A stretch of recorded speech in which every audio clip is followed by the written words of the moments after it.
যে পথে আপনারা সে পথে হাঁটেন। ইন্না কাইদা শাইতানি কানা দাঈফা। শয়তানের চক্রান্ত কিন্তু নিতান্তই দুর্বল। প্রত্যেক দলেই নাস্তিক আছে, আস্তিক আছে। আল্লাহতে বিশ্বাস করে এমন লোক আছে, আল্লাহকে অবিশ্বাস করে এমন লোক আছে। ঠিক কিনা বেঠিক জোরে বলেন। বিগত সরকারের কথা তো বহু বলছি, সামনে আসবে এমন এক সরকারের কথা বলি। বিএনপির সাবেক স্বরাষ্ট্রমন্ত্রী কি বক্তব্য দিয়েছেন দেখেছেন? ইতিমধ্যে এটা ভাইরাল হয়েছে। বলেছেন বিএনপির মাঝে রয়ের এজেন্ট ঢুকে গেছে। ভালো করে বুঝছেন উনি বলতেছেন। আবার ওদিকে মহাসচিব সাহেব বললেন রাজনীতির সাথে নাকি ইসলামের কোনো সম্পর্ক নেই। বুঝলেন? এটা রাখেন। এছাড়া আমার বহু লোক বিএনপিতে পরিচিত আছে যারা ইসলাম ছাড়া কিছু বোঝেন। কথা মাথায় রেখে এগুলো কেন বক্তব্য আসে? যে দেশের 90% মানুষ মুসলমান, ইসলামকে বাদ দিয়ে তো এদেশে রাজনীতি করার সুযোগই থাকার কথা। সুযোগই তো থাকার কথা। আপনারা রাজনীতি করেন রাজনীতির জায়গায়, ইসলামকে বাদ দিয়ে। তবে যে দল ইসলামকে বাদ দিয়ে রাজনীতি করতে চায় সে দল মুসলমানের দল। এটা তো স্পষ্ট বলতে পারি, কোন মুসলমান ওই দল করতে পারে। আপনারা আমার অবস্থান পরিষ্কার করুন, এগুলো বন্ধ করুন। বিগত সরকার ইসলাম এবং মুসলমানদেরকে নির্যাতন করার কারণে আজকে দেশান্তর হয়েছে। আলেমদের উপর জুলুম করার কারণে আলেমদেরকে হাজার হাজার আলেমদেরকে জেলখানায় নিয়েছে। এখনো শত শত আলেম জেলে। আপনি খোঁজ নিয়ে দেখেন। মিথ্যা মামলা দিয়ে জেলে ঢুকে রাখছে। ইসলাম স্পর্শকাতর, এটাকে নিয়ে খেলতে আসে, অন্য কিছু নিয়ে খেলে। মুসলমানদেরকে বলতেছি ইসলাম বাদ দিয়ে যে দল হয় সে দল মুসলমানের দল না। আমি কি বুঝতে পারছি? এ দল মুসলমানের দল হতে পারে না ভাইয়ের আমার, এটা মাথায় রেখে। ইন্না লা নুদিউ আজরাল মুসলিহিন। আপনার রাজনীতিতে যদি ইসলাম না থাকে এটা নবীজির রাজনীতি না, এটা আবু জাহেলের রাজনীতি, এটা আবু লাহাবের রাজনীতি, ঠিক, এটা নমরুদের রাজনীতি, এটা ফেরাউনের রাজনীতি। আল্লাহ আমাদের হেদায়েত দেন, আমিন। সুস্পষ্ট ভাবে বললাম, আওয়ামী লীগ যে পথে আপনারা সে পথে হাঁটেন। ইন্না কাইদা শাইতানি কানা দাঈফা। শয়তানের চক্রান্ত কিন্তু নিতান্তই দুর্বল। এটা আমি উপদেশ হিসেবে বললাম, আল্লাহর কথাটা বললাম। বহু ধার্মিক লোক আছেন আওয়ামী লীগে ছিল, ভালো করে শোনেন। আমি তো সুস্পষ্ট ভাবে বলেছি, বিগত সরকারের আমলে দেখেছেন না বহু দরবারে হুজুর ছিল না, ছিল, মন্ত্রীদের কাছে দৌড়াইতো, মাথায় টুপি আছে, পাঞ্জাবি আছে। সরকার ফতোয়া বিরোধী রায় দিতে গেল, ওরা কই ছিল? আচ্ছা, সরকার ইসলামের বিরুদ্ধে বক্তব্য দেয়, ওরা কই থাকে? সরকার ইসলাম বিরোধী কাজ করে, ওরা কই থাকে? আমি তো একটা উদাহরণ, তখন বাধা দিলেন না? গত রমাদানে ঢাকা বিশ্ববিদ্যালয়ে আমি একটা উদাহরণ দিই। কোরআনে কারিমের আয়োজন করেছে, কোরআন তেলাওয়াতের আয়োজন করেছে, স্টুডেন্টসরা বাধা দিয়েছে, মারছে, রক্তাক্ত করেছে। আপনার সোশ্যাল মিডিয়ায় গিয়ে দেখেন। আওয়ামী লীগ সরকারের কথা বলতেছে। কেন মানলেন? ঢাকা বিশ্ববিদ্যালয়ে কনসার্ট হয়, ডিজে পার্টি হয়, টিএসসি মোড়ে প্রজেক্টর লাগিয়ে খেলা দেখা হয়, উলঙ্গপনা, বেহায়াপনা, বেপরদা সব চলে, পূজা হয়, কোরআন তেলাওয়াত করলে সমস্যা কোথায়? কি আমার কথা কি অযৌক্তিক? 90% মুসলমানের দেশে যে বিশ্ববিদ্যালয়ে 90% শিক্ষার্থী মুসলমান, যে বিশ্ববিদ্যালয়ে কোরআনের ডিপার্টমেন্ট রয়েছে, হাদিসের ডিপার্টমেন্ট রয়েছে, ইসলামিক স্টাডিজের ডিপার্টমেন্ট রয়েছে, সেই বিশ্ববিদ্যালয়ে কোরআন তেলাওয়াত করা যাবে না, তাহলে কি করা যাবে? এই প্রশ্ন রেখে গেল। কেন আপনি ছেলেদের গায়ে হাত তুলেছেন? সরকারের আস্থাভাজন যারা ইসলামকে ভালোবাসেন তারা কেন কথা বলে নাই? যে থাক, বললে আমার দল থেকে আমার সভাপতিত্ব বাদ দিয়ে দেবে, সেক্রেটারি বাদ দিয়ে দেবে। আপনার ইমানের চেয়ে কি আপনার পদ বড় হয়ে গেছে? আমার বিএনপির ভাইদের কাছে উদাত্ত আহ্বান থাকবে যে সকল নেতারা ইসলাম বিরোধী কথা বলবে তাদেরকে নেতৃত্ব থেকে সরায় দেয়। এবং নেতা আমি চাই না যে নেতা আমার ইসলামের উপর আঘাত করবে, যে নেতা আমার কোরআনের উপর আঘাত করবে। ইসলামের চেয়ে দল বড় নয়। কথা বলেন ঠিক কিনা বেঠিক? এটা মাথায় রাখেন।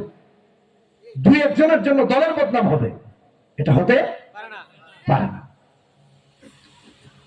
বলে হুজুর এত বিএনপির বিরুদ্ধে বক্তব্য দিলেন। আরে না বোকা, আসেন শোনেন, সামনে শুনেন। তারেক রহমান সাহেব লাস্ট বিবৃতি দিয়েছেন, দেখেছেন না? বলছে না আগামী ইলেকশন এত সহজ না, কয় না? বলছে, বারবার সতর্ক করে। এদের হুঁশ নাই কেন? হুঁশ কোথায় গেছে? তাদের দলের ভারপ্রাপ্ত চেয়ারম্যানের কথা তো দিকে শুনতেছে না, উল্টাপাল্টা কাজে লেগে যাচ্ছে, যেমন চাইতেছে তা করতেছে। ঠিক, বন্ধ করেন এসব। আমার কথা ওইগুলা নিয়ে না, আমার কথা হলো যে দলের সাথে ইসলামের সম্পর্ক নাই সে দল মুসলমানের দল নয়, সে দল মুসলমানের দল নয়, মুসলমান সে দল করতে পারে না। বাস এটুকু। বলে হুজুর আপনি আমার দলের বিরুদ্ধে বক্তব্য দিলেন। না, আপনি মুসলমান হয়ে যান, আপনার দল মুসলমান হয়ে যাক, আমিও আপনার দলে বক্তব্য। ঠিক কিনা বেঠিক? জোরে বলেন না ঠিক কিনা বেঠিক? কোরআন হাদিসকে উপেক্ষা করে কোন মুসলমানের কর্মকাণ্ড হতে পারে না। যে রাজনীতিতে ইসলাম নাই, কোরআন নাই, দিন নাই, ওই রাজনীতি ইসলামের না, ওই রাজনীতি মুসলমানের না, ওই রাজনীতি কোরআন হাদিসের না, মানে আপনার আমার নয়। কথা সুস্পষ্ট। কথায় কোনো ভেজাল আছে? আল্লাহ আমাদের হেদায়েত দান। আমিন। এইজন্য কোরআন পড়বো, কোরআন বুঝবো, কোরআন অনুযায়ী আমল করব। আল্লাহ সূরা কামারে একবার না চারবার বলেছেন, ওয়ালাকাদ ইয়াসসারনাল কুরআনা লিযিকর ফাহাল মিন মুদ্দাকির। কোরআনকে আল্লাহ সহজ করেছেন এর জন্য, বোঝার জন্য, পড়ার জন্য, আমল করার জন্য। আমরা পড়িও না, বুঝিও না, আমলও করি না। মসজিদে করে হুজুর কোরআনের কথা বললেন না। কয়েকদিন আগে দেখলাম এক মসজিদে খতিব সাহেব সুদের বিরুদ্ধে বক্তব্য দিয়েছেন। খতিব সাহেবকে বলছে, হুজুর আগামী জুমা থেকে আপনি নতুন মসজিদ দেখেন। চিন্তা করেছেন? সুদের বিরুদ্ধে বক্তব্য দিলে চাকরি চলে যায়, ঘুষের বিরুদ্ধে বক্তব্য দিলে চাকরি চলে যায়। একটু আগে দেখলাম সম্ভবত তিনি ফায়ার সার্ভিস কর্মী হবেন। আমাকে মেসেজ দিয়েছে, হুজুর ঘুষ দিয়া চাকরি সরান যাবে কিনা। এখন আছে, হোয়াটসঅ্যাপে আছে, চিন্তা করে দেখেন কোথায় গেছে। ঘুষ ছাড়া ট্রান্সফার হয়, ঘুষ ছাড়া চাকরি হয়। 20 লাখ টাকা ঘুষ দেয়, 10 লাখ টাকা ঘুষ দেয়, সারা জিন্দগি তো 20 লাখ কামাইতে পারে, কত ঘুষ দিয়ে রাখছে 20 লাখ। ইসলাম এসবকে হারাম করেছে। কি করেছে জুড়ে বলেন? হারাম। কি হারাম? হারাম। মনে থাকবে? মনে থাকবে? এগুলো বন্ধ করেন ভাইরা। ইসলামের সাথে ঘুষের, মাদকের, সুদের এগুলো কোনো সম্পর্ক নাই। ইমাম হক কথা বললে চাকরি চলে যায়। এখন তো আমাদের নেতারা এমন হয়েছে, মুনাফিকের কারণে নিজে নিজেকে মুসলমান দাবি করে। ইমাম সাহেব যদি মসজিদে একটু লম্বা কেরাত পড়েন, ইমামের বিরুদ্ধে কথা বলার জন্য বারান্দায় দাঁড়ায় থাকে। ইমাম সাহেব যখন বের হবেন তখন বলে, হুজুর এত লম্বা কেরাত পড়েন কেন? আমার জরিনার বিয়া, সকিনার ওলিমা, কত কিছু আছে। জুমার দিন লম্বা কেরাত সহ্য করে না, ফজরে লম্বা কেরাত সহ্য করে না, ইশায় লম্বা কেরাত সহ্য করে না। আমি এত লম্বা কেরাতের কথা বলতেছি না, তবে ইমাম সাহেব যিনি কেরাত পড়েন তিনি তো অবশ্যই মাসনুন কেরাতের জ্ঞান রাখেন। ঠিক কিনা বেঠিক? যে ইমামকে বাধা দিচ্ছে সে ব্যক্তি সূরা ফাতিহা সহি করে পড়তে পারে না, ইমামকে গিয়া বাধা দেন। এগুলো বন্ধ করেন।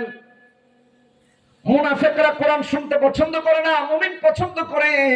এইজন্য আমার আল্লাহ কোরআনে কারিমে সূরা আনফালের 2 নম্বর আয়াতে বলেন, ইন্নামাল মুমিনুন আল্লাযীনা ইযা যুকিরাল্লাহ ওয়াজিলাত কুলুবুহুম ওয়া ইযা তুলিয়াত আলাইহিম আয়াতুহু যাদাতহুম ঈমানা। মুমিন যখন কোরআন শুনে তার ঈমানকে বাড়ায় দেন। জোরে বলেন কে? যদি বলে সুদ হারাম, সে বলে আমার আল্লাহ যে হারাম করেছেন তা হারাম। যদি বলে এটা হালাল, আমার আল্লাহ হালাল করেছেন, আমার আল্লাহর হালাল হালালই হালাল, এটা হারাম নয়। আল্লাহ হারাম করেছেন ওটা হারাম, আল্লাহ হালাল করেছেন ওটা হারাম না, ওটা হালাল। কখনো আল্লাহর বিরুদ্ধে অবস্থান করে না, কোরআনের বিরুদ্ধে অবস্থান করে না। আর যারা আল্লাহকে মানে না, কোরআনকে মানে না, ওরা বলে না আল্লাহ হারাম করবেন কেন, এটা তো হালাল আমি মনে করি। নাউযুবিল্লাহ।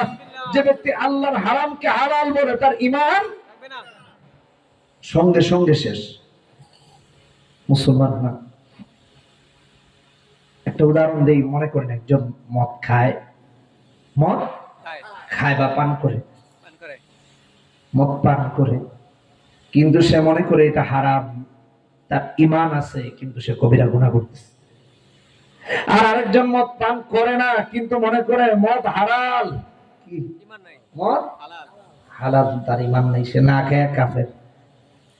এই জন্য ইমান অনেক কঠিন জিনিস ভাইরা আমার। এটা রং তামাশা আর খেলার নাম না। যেরকম ঠিক কেনা ঠিক মনে থাকবে তো ইনশাল্লাহ, এটা ভুলে যায় না।